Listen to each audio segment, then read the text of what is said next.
Because we learn most of the complications in an attempt not to repeat them. That is called experience. Yeah, so now I'm a small man, so get it down.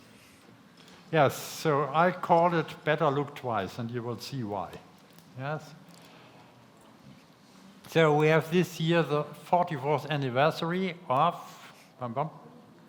77 was the first coronary angioplasty, and I had also my first publication there. You see it here, yes. Didn't make me too much friends at that time. And I can tell you, yes, with now more than 40 years and more than 5,000 carotid angioplasty, I thought that I have seen nearly all types of complications related to this procedure. TIA, stroke, cerebral hemorrhage, permanent blindness, carotid dissection, seizures with too much contrast material, lost parts of devices, yes, broken stents, failed aneurysm, retroperitoneal bleeding, prolonged hypotension, shock, myocardial infarction. There is always a chance for something new.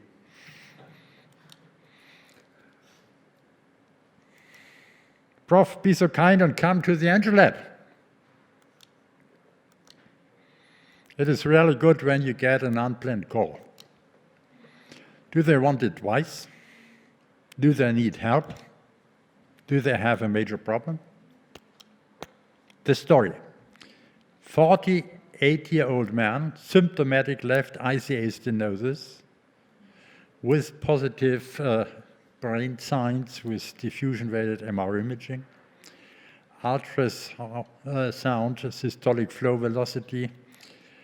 Yes, short lesion, elongated ICA. You see here his MRI with the lesion. And yes, a very short lesion. But you see there's also a king of the elongated internal carotid artery. Short dialogue. When I arrived at the Angio Lab, yes, my question. Patient has a stroke, bleeding.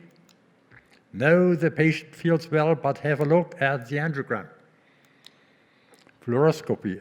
Oh, I see you have placed the stent.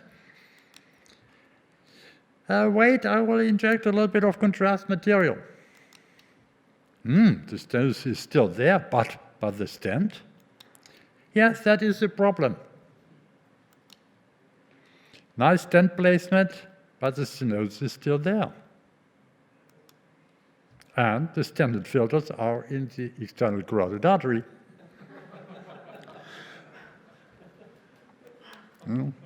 So life is solving problems. Once Sir Popper has written down, a German philosopher who lived in London. Yes.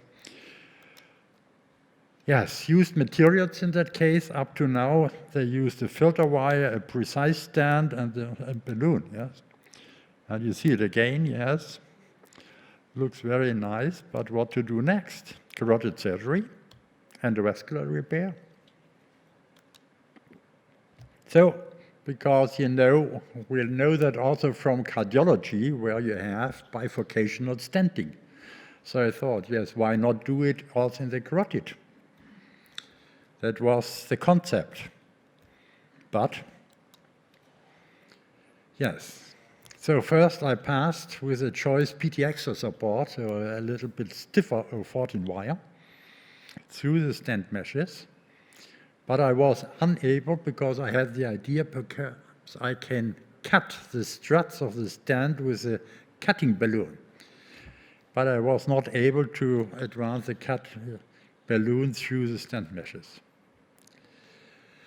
I only pushed the distal end of the stent in the direction of the internal carotid artery.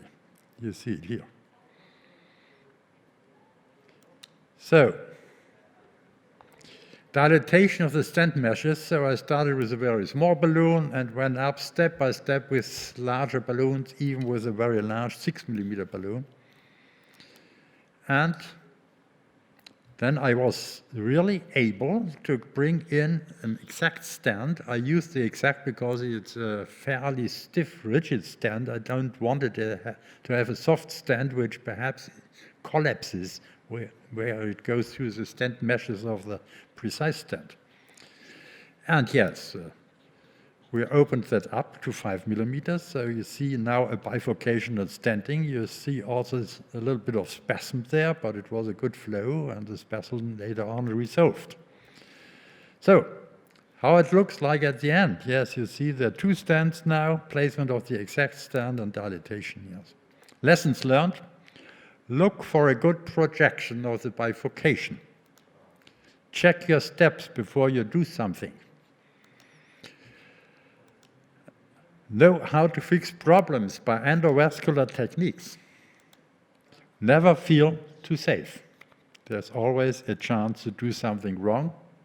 And I've also seen a live case once, yes, where they went up and everything looked good until they performed an angio, and they had entered not the left carotid artery, but the left vertebral artery, which had its origin in the aortic arch, which about 4% of the people have that. So they also brought up everything there, but it was the wrong artery.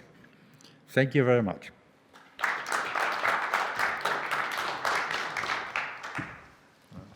you very much for this philosophy talk. Yes, because and I wish to everybody never to have this kind of complication, yes. But I'm sure it happens. But there's always a chance for something going wrong. Yeah, at least I would say for me, because I saw this complication years ago, it prevented at least 3 my complications. Because after your speech, I started checking every time before I'm opening the filter, I'm checking whether it is in the right artery or not. Yeah. Thanks so much.